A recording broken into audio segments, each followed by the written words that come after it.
Microsoft ওয়ার্ডে যদি আমরা এরকম একটা পেজ তৈরি করতে চাই কিভাবে করব। দেখুন একটা সুন্দর পেজ, ফ্রন্ট পেজ বলতে পারেন, এই পেজটা আমরা মাইক্রোসফট ওয়ার্ডে কিভাবে তৈরি করব আজকে দেখব।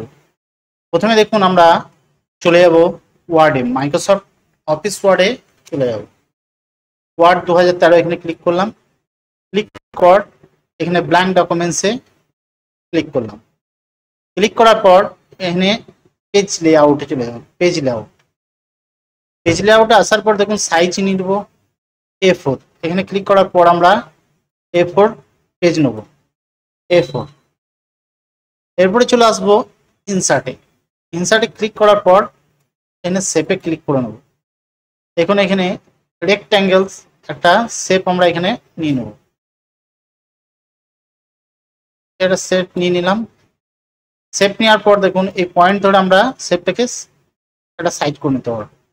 এরপরে শেপ ফিল, এইটা যদি আমরা এখানে দেখুন ফরম্যাট অপশন আছে, এখানে যদি বাইরে ক্লিক করে দিই দেখুন ফরম্যাট অপশনটা দেখা যাবে না।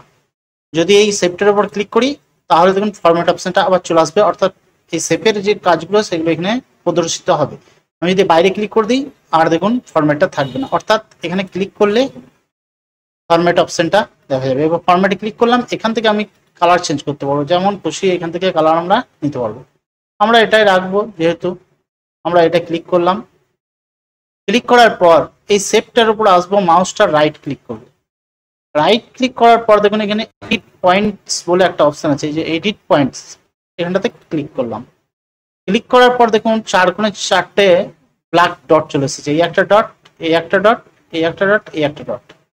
এই ডটটাতে ক্লিক করলাম। ক্লিক করার পরই দেখুন এখানে একটা সাদা ডট এসেছে, এখানে একটা সাদা ডট এসেছে, অর্থাৎ আমরা এই সাদা ডটটা যদি মাউস দিয়ে টিপে ধরে উপর দিয়ে তুলি, দেখুন তুলে ছেড়ে দিলাম, তাহলে কি হলো আমার এই যে কার্ভটা এদিক থেকে লম্বা হয়ে গেল।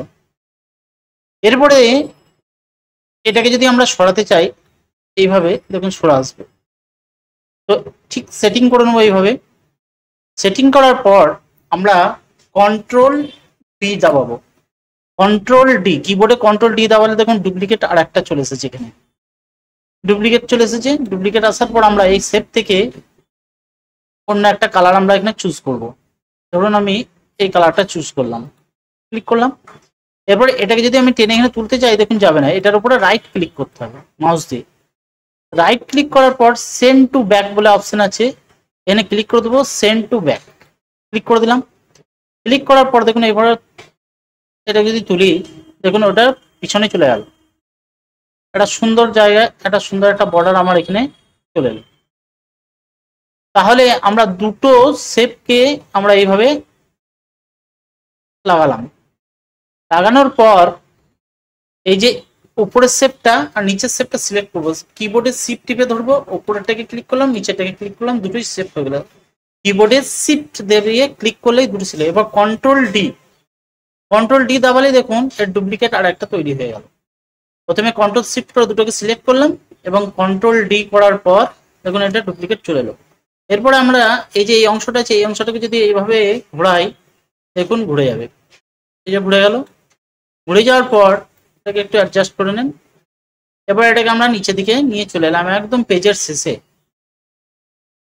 শেষে নিয়ে চলে আসবো। দেখুন পেজের শেষে নিয়ে চলে এসেছি। এবার বাইরে ক্লিক করে দেবো, তাহলেই আমার উপরে, আর যদি একটু জুমটা কমাই দেখুন জুম করে দেখাই আপনাদেরকে, জুম করলেই দেখুন আমার পেজটা এখানে রেডি হয়ে গেছে। এরপর আমরা লিখবো কিভাবে, এখানে ক্লিক করবো, জুমটাকে 100% করে নিই তাহলে দেখতে সুবিধা হবে।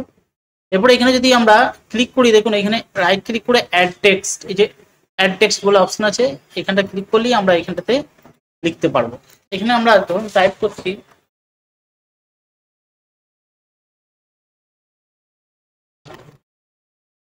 টাইপ করে দিলাম। এবার এটাকে সিলেক্ট করে আমরা হোমে গিয়ে এর কালারটাকে যদি আমি হোয়াইট করে দিই তাহলে দেখতে ভালো লাগবে। এটার সাইজটাকে একটু বড় করে দিই, বড় করে দিলাম। আর লেখার ফন্টটাকে যদি আমরা চেঞ্জ করে দিই একটু তাহলে দেখতে ভালো লাগবে। দেখুন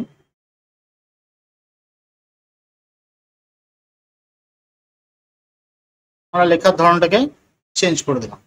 এবার লেখার সাইজটাকে অল্প ছোট করে দিই, এখান থেকে ছোট করতে পারবো, দেখুন লেখার সাইজটা আমার ছোট হয়ে গেল। এরপর আমরা এই পেজের উপরে যদি ক্লিক করে ডিজাইনে যাই, ডিজাইনে যাওয়ার পর যদি আমরা এখান থেকে পেজ কালার, যে কোনো একটা পেজ কালার আমরা সুন্দরভাবে দিতে পারি। দেখুন পেজ কালার দিয়ে দিলাম। এরপরে এই পেজের উপরে আমি যা খুশি টাইপ করে লিখতে পারবো। দেখুন আমি লিখছি, র্যান্ডম করে দিলে কি হবে, আমাকে পেজের যে দিয়ে দিবে, এই যে লেখাটা চলে এলো দেখুন।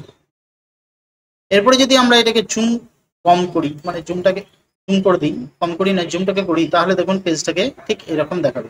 অর্থাৎ মাইক্রোসফট ওয়ার্ডে এইভাবে আমরা একটা ফ্রন্ট পেজকে সুন্দরভাবে তৈরি করতে পারবো শেপের মাধ্যমে। এরপর আমরা যদি ফাইলে যাই, ফাইলে যাওয়ার পর প্রিন্টে ক্লিক করি, প্রিন্টে ক্লিক করে দেখুন এই ডান দিকে আমাকে প্রিন্ট প্রিভিউ দেখাচ্ছে। দেখুন সুন্দর একটা ফ্রন্ট পেজ আমাদের কাছে চলে এসেছে। অর্থাৎ শেপের মাধ্যমে আমরা সুন্দর একটা ফ্রন্ট পেজ তৈরি করতে পারবো মাইক্রোসফট ওয়ার্ডে। যদি ভিডিওটা ভালো লাগে অবশ্যই লাইক করবেন, কমেন্ট করবেন, শেয়ার করবেন। চ্যানেলে নতুন হলে চ্যানেলটি সাবস্ক্রাইব করবেন। আর যারা ফেসবুক থেকে দেখছেন অবশ্যই পেজটিকে ফলো দিবেন। ভিডিওটা দেখার জন্য আপনাকে অনেক অনেক ধন্যবাদ।